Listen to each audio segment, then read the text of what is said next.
എന്തായത്? പറയാൻ കഴിയില്ലെങ്കിലൊന്ന് ഭയന്നാ എഴുതാനിരുന്നത്. കുറെ എഴുതി ചുരുട്ടിക്കൂട്ടി കീറിക്കളഞ്ഞു. ഒരിക്കലേറ്റ മുറിവിന്റെ പാടുകൾ മാഞ്ഞതേയുള്ളൂ. വീണ്ടും അത് സംഭവിക്കുമോ എന്ന ആവശ്യമില്ലാത്തൊരു ഭയം എൻ്റെ മനസ്സിലുണ്ട്. അതുകൊണ്ടാ എത്രയൊക്കെ നീണ്ടൊരു മുഖവുര. അപ്പോൾ ആശുപത്രിയിൽ വെച്ച് എന്നോട് ചോദിച്ചില്ലേ എന്താ എനിക്ക് വേണ്ടി ചെയ്യേണ്ടതെന്ന്?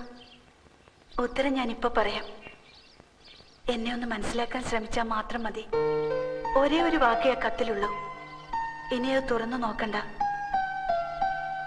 എനിക്കിഷ്ടമാണ് അപ്പുനെ.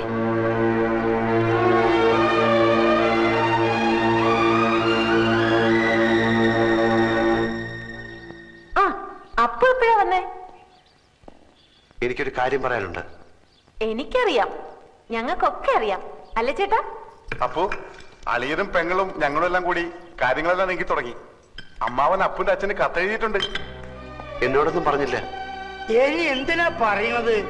പെണ്ണിനും ചെക്കനും ഇഷ്ടായ സ്ഥിതിക്ക് ബാക്കി കാര്യങ്ങളൊക്കെ ചെയ്യേണ്ട കുടുംബക്കാരാ. ചന്ദ്രയ്ക്ക് 1000 നാവാ അപ്പുനെ കുറിച്ച് പറയുമ്പോ. She's thrilled. അപ്പുക്കുട്ട തൊപ്പിക്കാരാ എപ്പ കല്യാണം? മകര മാസത്തിൽ പേര് കെട്ടിയിട്ട് അപ്പ കല്യാണം. അയ്യേ തന്റെ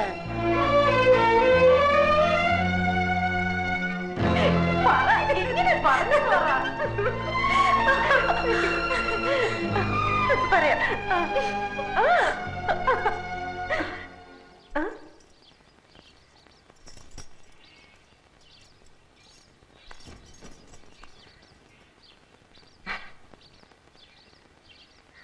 പേടിക്കണ്ട പപ്പ, ഞാനൊന്നും പറഞ്ഞില്ല. നന്ദികേട് കാണിക്കില്ല. ദൈവാധീനത്തിന്റെയും കഷ്ടകാലത്തിന്റെ ഇടയിൽ കിടന്ന് നമ്മൾ ഒരുപാട് ഉരുണ്ട് കളിച്ചു, ഇല്ലേ നൂറേ? പടച്ചോന്റെ സഹായം കൊണ്ട് മാത്ര വലിയ പരിക്കൊന്നും കൂടാണ്ട് നമ്മൾ ഇവിടം വരെ എത്തിയത്. 5 അണയ്ക്ക് ഗതിയില്ലാത്തവൻ ആനയ്ക്ക് വില പറഞ്ഞ പോലെ അങ്ങ് പറഞ്ഞു പോയതാ. കിട്ടിയാ കിട്ടി, പോയാ പോട്ടെ എന്ന് പറഞ്ഞ്. ആകാശം ഇടിഞ്ഞ് താഴോട്ട് വന്നാലും തലയിൽ താങ്ങാമെന്നൊരു ധൈര്യമായിരുന്നു ഇതുവരെ. കാരണം നഷ്ടപ്പെടാനൊന്നും ഇല്ലായിരുന്നല്ലോ.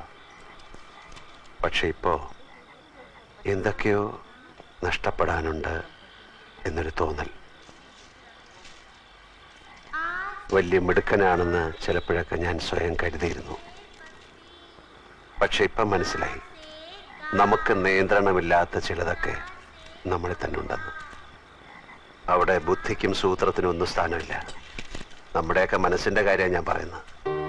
ഒളിച്ചുകളികൾക്കിടയിൽ അറിയാതെയും പറയാതെയും എങ്ങനെയോ ഇഷ്ടപ്പെട്ടു പോയതാണ് ലേഖയെ. ഒരു നുണയിൽ നിന്ന് രക്ഷപ്പെടാൻ മറ്റൊരു നുണ പറഞ്ഞ് ഒടുവിൽ ഊരാക്കുടുക്കായപ്പോൾ ഒരു ജീവശ്വാസം തന്നവളാണ് ചന്ദ്ര. ആർക്ക് നേരെ ഞാൻ കണ്ണടയ്ക്കുക? ആരോടാ ഞാൻ ഇനിയും കള്ളം പറയാ? എനിക്കറിയില്ല. ഒരു തീരുമാനം എടുക്കാൻ കഴിയുന്നില്ല. പക്ഷെ എന്നും എല്ലാരെയും സന്തോഷിപ്പിച്ചുകൊണ്ട്, എന്നും സ്വയം ചതിച്ചുകൊണ്ട് ആർക്കും ജീവിക്കാൻ കഴിയില്ലല്ലോ. എനിക്കും അതിന് കഴിയില്ല.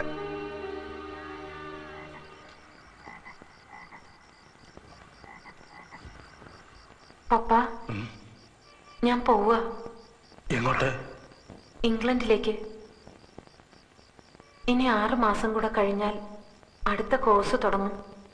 നേരത്തെ പോയാൽ ആ നാടും അവിടുത്തെ സമ്പ്രദായമൊക്കെ ആയിട്ട് ഒന്ന് പഴകാനും പറ്റുമല്ലോ.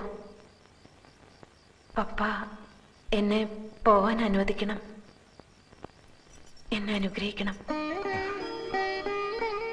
നിന്നെ അനുഗ്രഹിക്കാനുള്ള അർഹത ഈ പപ്പായ്ക്കുണ്ടാ മോളെ? എന്റെ അച്ഛനേക്കാൾ ശാസിക്കാനും ശിക്ഷിക്കാനും അനുഗ്രഹിക്കാനും ഒക്കെ അർഹതയും അവകാശമുള്ളത് എന്റെ പപ്പയ്ക്കല്ലേ? എന്റെ മോക്ക് നല്ലതേ വരൂ. ആരോടും യാത്ര പറയാനൊന്നും ഞാൻ നിൽക്കുന്നില്ല.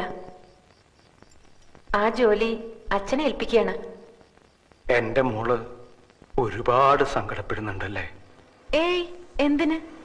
ഉള്ളു മുഴുവൻ വിങ്ങിപ്പൊട്ടിയിട്ട് മുഖത്തൊരു ചിരിയും തേച്ച് പിടിപ്പിച്ച് നടക്കണം നിന്നെ കാണാൻ അച്ഛന് വയ്യ. ഒന്ന് കരഞ്ഞൂടെ നിനക്ക്, ആരും കാണാതെ?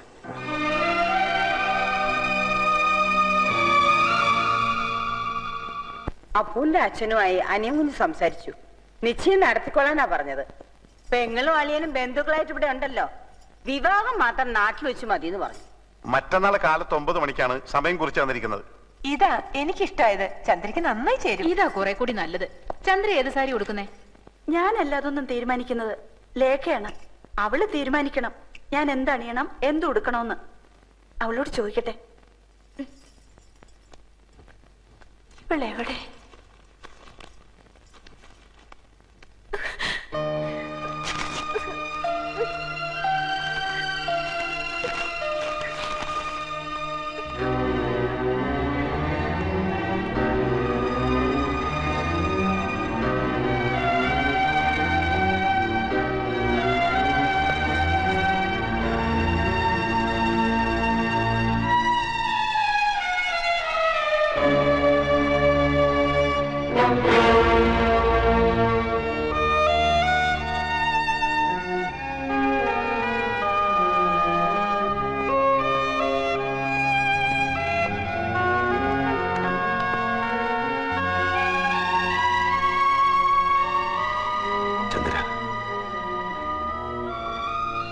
എന്നെ ശപിക്കരുത്. എനിക്ക് വേണ്ട, മതി. ഞാൻ അങ്ങോട്ട് വരികയായിരുന്നു. ഇനിയൊന്നും എന്നോട് പറയരുത്, പറഞ്ഞു കൂടുതൽ നോവിക്കരുത്. സ്നേഹിച്ചവരെ പിരിയുന്നതിന്റെ വേദന എനിക്കറിയാം. ഒരിക്കൽ അനുഭവിച്ചവളാണ്. അന്ന് ഞാൻ പ്രാർത്ഥിച്ചിരുന്നു മറ്റൊരാൾക്കും ഈ അനുഭവം ഉണ്ടാവരുതെന്ന്. അത്ര വലിയ പാപമൊന്നും ചെയ്തിട്ടില്ലാത്തത് കൊണ്ടാവാം വൈകും മുമ്പ് പ്രായശ്ചിത്തം ചെയ്യാനുള്ള അവസരം ഈശ്വരൻ എനിക്ക് തന്നത്. നിറഞ്ഞ മനസ്സോടെയാണ് ഞാൻ പറയുന്നത്. അപ്പോൾ ലേഖയുടേതാണ്, ചന്ദ്രയുടേതല്ല. അപ്പൊ എന്റെ കൂടെ വരുമോ?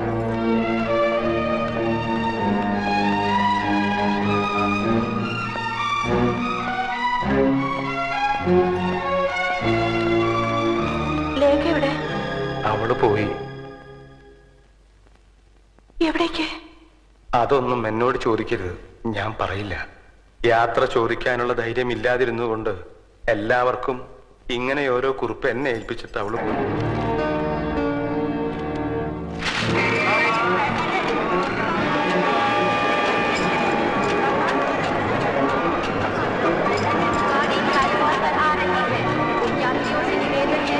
प्लेटफॉर्म के किनारे से दूर रहें।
अरे सुनो, तुम एक दूसरे से कहो कि सफेद टी शर्ट पहनी हुई लड़की ये आदमी कह रहा है कि इस गाड़ी से न जाए।